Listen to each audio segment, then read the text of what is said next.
आरती बेटा, नितिन मना कर रहा है तो मत जाओ अपनी बुआ के यहाँ। ऐसे ही शाम के 7 बज गए हैं, 1 घंटे तुमको जाने में लगेंगे, 1 घंटे आने में लगेंगे। तो मम्मी जी, आपके कहने का मतलब क्या है? क्या मैं आपके बेटे के हिसाब से चलूंगी? देखिए मम्मी जी, शादी के पहले मैंने साफ साफ कह दिया था कि मैं किसी के हिसाब से चलने वाली नहीं हूँ। मैं पढ़ी लिखी हूँ, जॉब करती हूँ, अपने पैरों में खड़ी हूँ, सेल्फ डिपेंडेंट लड़की हूँ। आरती, ये तुम कैसी बात कर रही हो माँ से? तुम्हें बड़ों से बोलने की तमीज नहीं है क्या? माँ तुम्हारे भले के लिए ही बोल रही हैं। समय कितना खराब है, शाम के 7 बज गए हैं। अब तुम कब जाओगी और कब आओगी? तुम्हें थोड़ी सी समझदारी होनी चाहिए। एक तो शहर में आए दिन एक से एक मामले सुनने के आते हैं। न्यूज में देख लो, चाहे मोबाइल में देखो, आए दिन कहीं छोटी छोटी बच्चियों के साथ दुष्कर्म हो रहा है, कहीं महिलाओं के साथ उल्टी सीधी घटनाएं हो रही हैं। बस इसी के चलते हम तुम्हें इतनी शाम को जाने के लिए मना कर रहे हैं। अरे 2-4 दिन बाद संडे आ रहा है, फिर चले जाना अपनी बुआ के यहाँ। कौन मना कर रहा है तुम्हें जाने के लिए? वाह नितिन, 4 महीने हुए हैं शादी को और 4 महीने के अंदर ही तुम मुझ पर रोक टोक लगाने लगे। शादी के पहले तो तुमने मुझसे कितने वादे किए थे, कितना कितना प्यार जताते थे, और अब तुम मुझ पर हुकूमत चला रहे हो। अरे तुमने भी दिखा दी ना अपनी औकात। और ऐसा तो नहीं है कि आज पहली बार जा रही हूँ मैं। अरे शादी के पहले तो ऐसे में रात रात तक घूमती रहती थी, किसी ने मुझे कभी रोक टोक नहीं लगाई। मेरे माँ बाप ने कभी मुझे मना नहीं किया कहीं आने जाने से, और आज तुम मुझे मना कर रहे हो। इतना भी खराब जमाना नहीं आया है कि बिना मतलब ही किसी के साथ छेड़छाड़ शुरू हो जाए। आरती, जब तुमसे मैंने एक बार मना कर दिया कि तुम नहीं जाओगी मतलब नहीं जाओगी, अब मेरी भी जिद है। अब देखता हूँ, तुम यदि गई तो मुझसे बुरा कोई नहीं होगा। इतना तो अधिकार बनता है मेरा तुम्हारे ऊपर। आखिर मैं तुम्हारा पति हूँ, मैं तुम्हारे अच्छे के लिए बोल रहा हूँ, कोई तुम्हारा बुरा नहीं सोच रहा हूँ मैं। पति हो मतलब? पति हो तो क्या मुझ पर हुकूमत करोगे तुम? अरे मैं आजाद जमाने की लड़की हूँ, मुझ पर आज तक किसी ने कोई हुकूमत नहीं कर पाई है, तो फिर तुम कौन सी चीज हो? मैं अपने हिसाब से जीऊंगी, अपने हिसाब से चलूंगी। तुम होते कौन हो मुझे रोकने वाले? मैं होता कौन हूँ? तुम शायद भूल गई हो, मैं तुम्हारा पति हूँ। 4 महीने पहले हमारी शादी हुई है, और ऐसा तो नहीं है कि तुम मुझे आज से जान रही हो। 1 साल पहले से तुम मुझे जान रही हो। तुमने मुझसे मनपसंद शादी की है, इसी दिन के लिए की है। ना ना, तुमने मुझे नीचे दिखाने के लिए मुझसे शादी की है लगता है। मैंने तो तुमसे प्यार किया था, तुम्हें बहुत चाहा था, इसलिए तुमसे शादी की है। मुझे क्या मालूम था कि तुम मेरी आजादी को खा जाओगे। ऐसी बात नहीं है बहू, स्थिति को समझने की कोशिश करो बेटा। तुम देख रही हो जमाना कितना खराब है, और वैसे भी देर रात को यहाँ ऑटो नहीं मिलती हैं। आए दिन एक से एक घटनाएं सुनने को आ रही हैं बेटा शहर में। तुम समझती क्यों नहीं हो? तुम्हारे ही भले के लिए बोल रहे हैं हम। मम्मी जी, सारी फसाद की जड़ तो आप ही हैं लगता है। आप तो शांत ही रहिए तो ही बेहतर है। आज तो मैं जाऊंगी, चाहे कोई कुछ भी कहे। बड़े आए मुझ पर अपने हुक्म चलाने वाले। अरे शादी की है, इसका मतलब ये थोड़ी ना है कि इनके हिसाब से जीऊंगी मैं। मेरी मर्जी, मुझे जहाँ आना है, जहाँ जाना है, जो करना है मैं वो करूंगी। आरती बेटा, बात तो सुनो। आरती, रहने दो माँ, जाने दो उसे, बहुत जिद्दी है वो नहीं सुनेगी आपकी। माँ, वो आपको इतना भला बुरा सुनाती रही और आप चुपचाप खड़ी रही। ऐसे में तो उसकी सह बढ़ेगी ना। आपने उसे क्यों नहीं डांटा? क्यों ऐसा नहीं बोला कि बड़ों से किस तरह बात कर रही हो तुम? बेटा बोलने को बहुत कुछ बोल सकती थी मैं, लेकिन वो भी गरम और मैं भी गरम। गर्मा गर्मी में रिश्ते खराब हो जाते हैं, बातें बिगड़ जाती हैं, इसलिए मैंने शांत होना ही उचित समझा। वो वैसे ही तुम्हारे ऊपर इतनी नाराज हो रही थी, मैं नहीं चाहती थी कि और भी ज्यादा गुस्सा बढ़े उसका। ऐसे में तो उसकी सह बढ़ जाएगी माँ। आज उसने पहली बार आपसे इस तरह से बात की है, उसकी तो ऐसे ही आदत बन जाएगी। अब आइंदा से यदि उसने आपसे इस तरह से बात की ना, तो उसे ढंग से सबक सिखाऊंगा मैं। अरे बेटा शांत रह तू, अभी नई नई शादी हुई है, धीरे धीरे करके सब अकल आ जाएगी। अभी उतनी अकल नहीं है उसमें। ससुराल में कैसे रहना है, किस तरह ससुराल में निभना है, निभाना है, सास से किस तरह बात करनी है, पति से किस तरह बात करनी है, ससुर से किस तरह बात करनी है, अभी उसे ये सब नहीं आता है। अभी उसमें बचपना ही भरा है। माँ, आरती कोई छोटी बच्ची नहीं है, 23 साल की लड़की है। 23 साल की लड़की में इतनी तो अकल आती है, इतनी तो तमीज रहती ही है ना कि बड़ों से किस तरह बात की जाती है। अरे बेटा तू ही चला जाता उसे छोड़ने के लिए, कम से कम अकेली तो नहीं जाती वो। तू क्यों नहीं गया उसे छोड़ने के लिए? माँ, आज ऑफिस का बहुत अर्जेंट काम है, जो मुझे रात के 10 बजे तक कंप्लीट करके देना ही है, वरना कल बहुत बड़ा लॉस हो जाएगा कंपनी का। बस इसी कारण मैंने उससे बोला कि आज रुक जाते हैं, कल चलेंगे। तो नहीं, इतना ज्यादा जिद कर रही थी, देखा ना आपने, आखिर चली गई वो जिद करके। जाने दे बेटा, कोई बात नहीं, उसे प्यार से समझाऊंगी मैं, धीरे धीरे सब समझ में आ जाएगा। हम एकदम से उस पर प्रेशर डालेंगे तो ऐसे में चीजें बिगड़ेंगी। माँ, आरती का ऐसा स्वभाव देखकर मेरे दिल में बहुत ही ज्यादा बेचैनी बढ़ रही है, बहुत ही ज्यादा चिंता हो रही है कि ये जब 4 महीने में इस तरह से बात कर रही है तो आगे क्या करेगी। अरे बेटा तू चिंता मत कर, मैंने बोला ना वो सब समझ जाएगी धीरे धीरे। उसे वक्त दे थोड़ा, वक्त क्या है, इंसान को सब सिखा देता है, वो सब समझ जाएगी गृहस्थी में। और वैसे भी बेटा माँ बाप के घर से कोई नहीं सीख कर आता है, ससुराल में ही उसे सीखना पड़ता है। सब सीख जाएगी धीरे धीरे। तू टेंशन मत ले। जा, तू सब्जी लेकर आ जा, मैं सब्जी बना देती हूँ। ठीक है माँ, मैं सब्जी लेकर आता हूँ। नितिन का चिंता फिक्र करना तो जायज है। चिंता तो मुझे भी हो रही है इस बात की कि बहू इस तरह से उग्र स्वभाव की हो गई है। भगवान जाने आगे क्या करेगी। रात के 9 बज गए हैं, अभी तक आरती आई नहीं है, ना ही कोई फ़ोन किया है उसने। मैं एक बार फ़ोन करके बात करूं क्या उससे, कहाँ है, कैसी है। नहीं, लेकिन मैंने उसे फ़ोन किया फिर वो मुझे उल्टा सीधा सुनाने लगेगी। इससे अच्छा है मैं उसे फ़ोन ही नहीं लगाता हूँ। जब आना होगा तो आएगी। नितिन बेटा, क्या बहू का कोई फोन आया? देखना, रात के 9 बज गए हैं, अभी तक नहीं आई है बेटा। हाँ माँ, वही तो मैं भी सोच रहा हूँ, फ़ोन वोन तो नहीं आया है उसका। तो बेटा तू लगा लेना फोन, पता तो कर कहाँ है, क्या अपनी बुआ के घर से निकली या नहीं निकली है। नहीं माँ, यदि मैंने उसे फ़ोन लगा लिया ना तो उसे अपनी गलती का एहसास ही नहीं होगा। रहने दीजिए, उसे जब आना होगा तब आइए। आप तो आराम से खाना खाइए और आराम करिए। अरे बेटा ऐसा नहीं बोलते हैं, मैं माँ हूँ, माँ को अपने बच्चों की चिंता रहती है। तू क्यों नहीं समझ रहा है? समय बहुत खराब है, देखना रात के 9 बज गए हैं। नहीं माँ, मैं फ़ोन नहीं लगाऊंगा और ना ही आप लगाना। अरे बेटा मैं तो लगा लेती, मेरे मोबाइल में बैलेंस नहीं है ना, इसलिए मैं नहीं लगा पा रही हूँ। नहीं तो मैं तो फोन लगाकर पूछ लेती उससे, तेरी भी ना सुनती। और मैं तो तुझसे बोल रही हूँ, तो एक बार फोन लगा ही ले बेटा। समय बहुत खराब है, वो बचपन में निकल जाएगी, लेकिन यदि कल को कुछ उल्टा सीधा हो गया तो इज्जत हमारे परिवार की ही जाएगी। ठीक है माँ, फ़ोन लगा लेता हूँ मैं उसे। और यदि मेरे फ़ोन लगाने पर उसने फ़ोन नहीं उठाया फिर आप क्या करेंगी, बताइए। अरे बेटा उठाएगी, जरूर उठाएगी, तो एक बार फोन तो लगा। देखिए ना माँ, फ़ोन नहीं उठा रही है वो, मैंने आपसे बोला था ना। अरे बेटा एक बार और लगा लेना, हो सकता है अब उठा ले फोन। आप जाइए माँ, जाकर आराम करिए, मैं लगा लूंगा उससे फ़ोन, जाइए आप।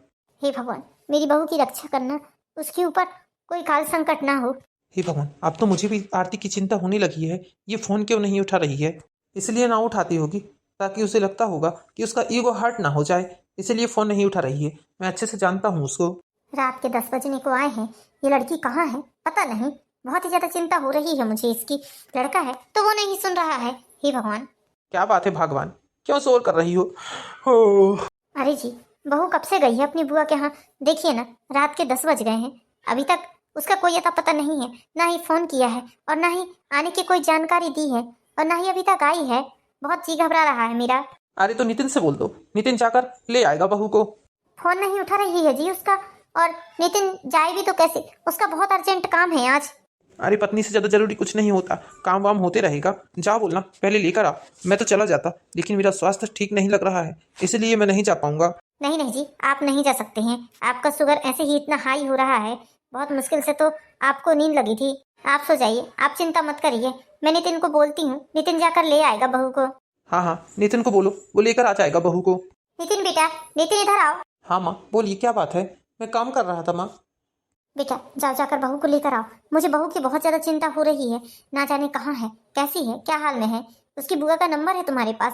बुआ के फोन नंबर में फोन लगाओ। नहीं माँ, आरती की बुआ का एक ही फ़ोन नंबर है जो कि बंद आ रहा है। मैंने आरती की मम्मी से भी बताया, उनसे भी नंबर लिया, लेकिन कोई कांटेक्ट नहीं हो पा रहा है।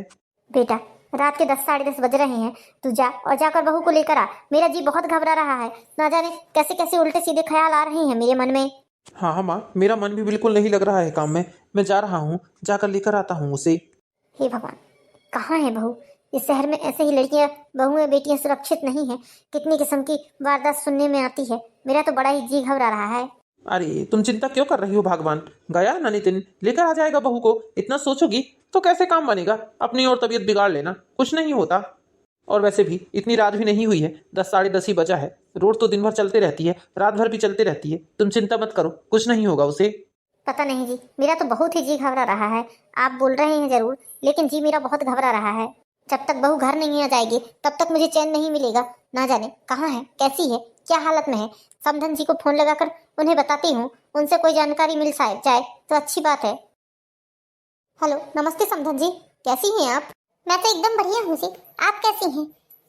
मैं भी ठीक हूँ। क्या आरती की आपसे कोई बात हुई है? आरती कहाँ है, कैसी है, क्या आपसे बात हुई है उसकी? नहीं नहीं समधन जी, मैं तो दिवाली के काम में इतनी ज्यादा व्यस्त हूँ कि मुझे फोन लगाने का उसे टाइम ही नहीं मिला है। जब आई बाबू का फोन आया तब मुझे पता चला कि वो मेरी ननद के घर पर गई है। हाँ, मैंने इसीलिए फोन लगाया था समधन जी कि आपसे आरती की बात हुई होगी तो कोई जानकारी मिल जाएगी। बड़ा जी घबरा रहा है मेरा, इतना टाइम हो गया है। देखिए ना, ये लड़की अभी तक नहीं आई है। समधन जी, आपको जाने ही नहीं देना था उसको इतनी रात को। समधन जी, हमने बहुत बार मना किया उसे, लेकिन मानी नहीं लड़की और चली गई जिद में आकर। चलिए कोई बात नहीं, नितिन गया है उसे लेने। ठीक है समधन जी, जैसे ही आरती घर आ जाएगी आप मुझे फोन करके बता दीजिएगा। जी समधन जी, नमस्ते। आरती बेटा, रात बहुत हो गई है, रात के 10:30-11 बजने लगे हैं। तू रुक जा, कल चले जाना सुबह। अरे नहीं नहीं बुआ जी, आप टेंशन मत लीजिए, मैं तो चली जाऊंगी। आपको तो पता है मैं तो अपने शहर में ऐसे ही घूमते रहती थी रात भर। मैं तो ऐसे देर रात तक आती जाती रहती थी। आप चिंता मत करिए, आप आराम करिए। बेटा, रात बहुत हो गई है, अकेली लड़की देखकर लोग ना जाने क्या क्या सवाल करेंगे, और ऐसे ही जमाना खराब है। अरे बुआ जी, आप भी बहुत ज्यादा चिंता करती हैं। चलिए जाइए, आप आराम करिए। बेटा, यहाँ मुकुंद रहता तो मुकुंद के हाथ तुझे छुड़वा देती, लेकिन तुझे तो पता है नौकरी के सिलसिले में मुकुंद बाहर रहता है। अब मैं अकेली हूँ, वरना तुझे मैं किसी के साथ भी छुड़वा देती। अब इतनी रात हो गई है तो घर के सामने से ऑटो भी नहीं मिलेंगी, तुझे मेन रोड में ऑटो मिलेंगी। हाँ हाँ बुआ जी, ठीक है, मैं चली जाऊंगी। मेन रोड मुझे पता है, जाकर खड़ी हो जाती हूँ वहाँ, कोई ना कोई ऑटो वाला तो आएगा ही। बेटा, मुझे तेरी बहुत फिक्र होगी जब तक तू पहुंचेगी नहीं और फोन नहीं करेगी, जब तक मुझे तेरी बहुत चिंता होती रहेगी। पहुंचते ही मुझे फोन जरूर लगाना। हाँ जी बुआ जी, आप आराम करिए, जाइए। हे भगवान, ये लड़की भी बहुत ज्यादा जिद्दी है। इतनी रात को इसे घर से बाहर निकलने की जरूरत क्या थी? 1-2 दिन बाद आ जाती, जवाई बाबू के साथ आ जाती। आरती बेटा, फोन जरूर करना मुझे। ओके बुआ जी, डोंट वरी, मैं पहुंच जाऊंगी। कितनी सुनसान रोड है, एक इंसान तक नहीं जा रहा है इस रोड से। पीयूष, सामने तो देख जरा, कौन खड़ा हुआ है? लगता है उसे हमारी मदद की जरूरत है। हाँ हाँ, मुझे भी ऐसा ही लग रहा है। चल जरा देखते हैं। एक लड़की भीगी भागी सी, सोई रातों में जगी सी। अरे मैडम, इतनी रात को आप यहाँ अकेली सुनसान सड़क में क्या कर रही हैं? चलिए, हम आपको लिफ्ट दे देते हैं। कहाँ जाना है आपको? बोलिए, हम आपको छोड़ देते हैं। हाँ हाँ मैडम, चलिए हम आपको लिफ्ट दे देते हैं। वैसे ही इतनी रात को सड़क पर इस तरह अकेले खड़े रहना ठीक नहीं है। आप जैसी खूबसूरत लड़की को कोई भी मनचला देखकर लाइन मारने लग जाएगा। चलिए, इससे अच्छा हम आपको छोड़ देते हैं। नहीं, मुझे किसी प्रकार की कोई लिफ्ट की जरूरत नहीं है। चलो निकलो तुम यहाँ से, भागते हो या नहीं? मैडम, आपको सेव करना हमारा काम है। देखिए मैडम, हम आपके शुभचिंतक हैं, हम कोई ऐसे वैसे लड़के नहीं हैं। हम तो यहाँ आपको अकेला देखकर आपकी खैर खबर लेने को चले आए थे। अब आपको हमसे लिफ्ट नहीं लेनी है तो फिर कोई बात नहीं। वैसे मैडम, यदि आप हमसे लिफ्ट ले लेती तो हमारे दिल को बड़ा सुकून मिलता कि हमने एक बेचारी लड़की को लिफ्ट दी। मैं कोई बेचारी नहीं हूँ। चलो निकलो यहाँ से, मैं खुद ही लिफ्ट लेकर चली जाऊंगी। चलो जाओ। ओफो पीयूष, मैडम को तो गुस्सा आ गई लगता है। मैडम नाराज हो गई। चलो भाई, चलते हैं हम यहाँ से। हाँ चलते हैं, लगता है यहाँ बात नहीं बनेगी। जाते हो? ये चप्पल उतार कर मारूं अभी। निकलो यहाँ से। तुमने क्या मुझे ऐसी वैसी लड़की समझ कर रखा है? हे भगवान, इन लड़कों ने तो मेरी टेंशन और ज्यादा बढ़ा दी है। भगवान, मुझे सही सलामत घर पहुंचा दो बस, वरना मैं अपने पति को क्या मुंह दिखाऊंगी। आधा घंटे से ज्यादा हो गया मुझे यहाँ खड़े खड़े। हे भगवान, प्लीज कुछ करिए ना। सुनसान सड़क में लड़की? अरे मिंकू, राकेश, जल्दी आओ, भाग कर आओ, माल है माल। अरे वाह, आज तो हमारी लॉटरी लग गई। माल तो बड़ा जबरदस्त है। ए लड़की, चल हमारे साथ। कौन हो तुम? अरे जानी मान, तुम जिस काम के लिए खड़ी हो ना, बस उसी की कस्टमर हैं हम। तुम जैसी लड़कियां खड़ी क्यों रहती हैं? हम जैसे लोगों के ही लिए। अरे हम तुम्हारी कस्टमर हैं, चलो। जगह तुम हमें बताओगी या हम तुम्हें अपने साथ ले चले? नहीं नहीं, जगह तो मैं बताता हूँ।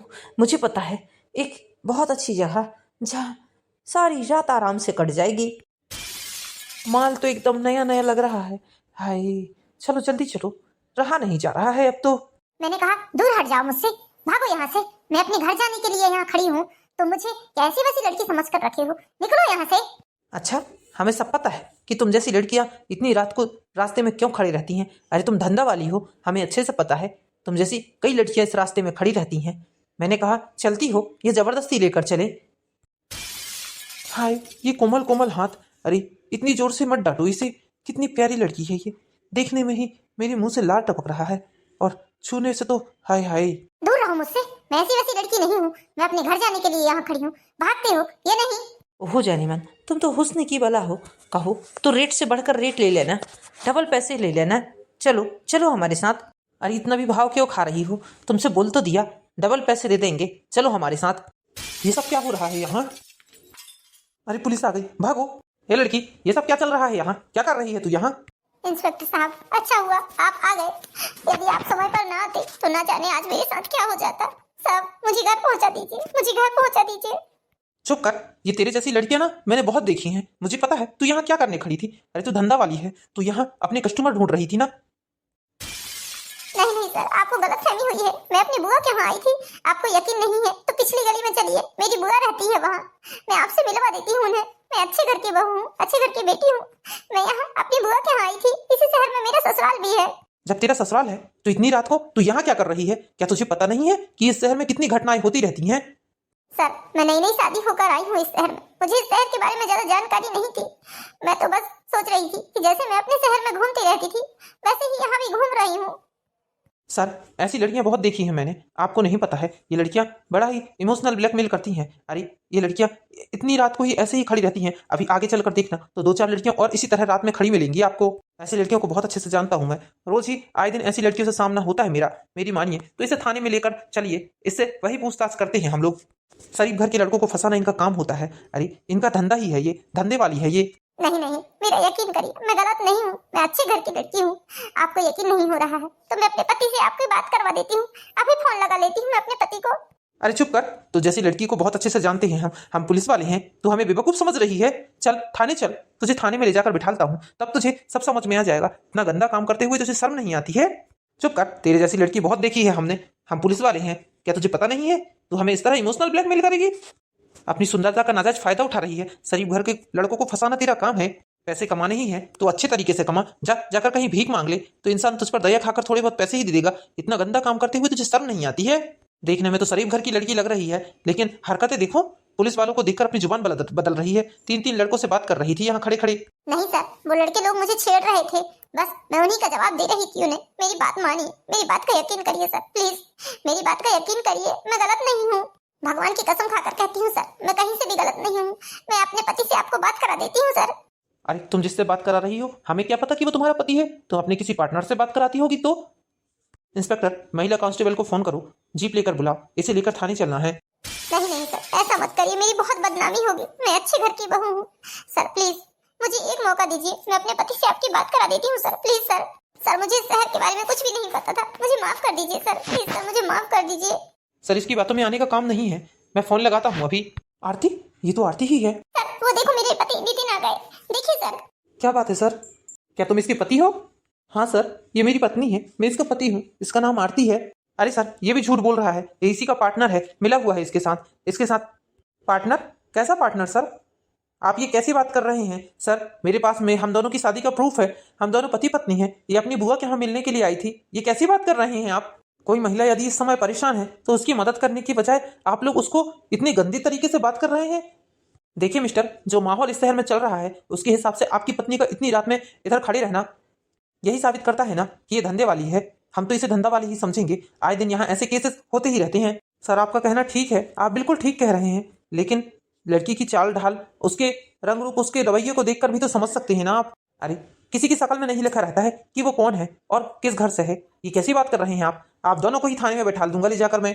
सर, मेरी बात का यकीन करिए, ये मेरी पत्नी है, मैं इसका पति हूँ। ये अपनी बुआ के यहाँ आई थी, ऑटो की रास्ता देखती रही होगी शायद यहाँ।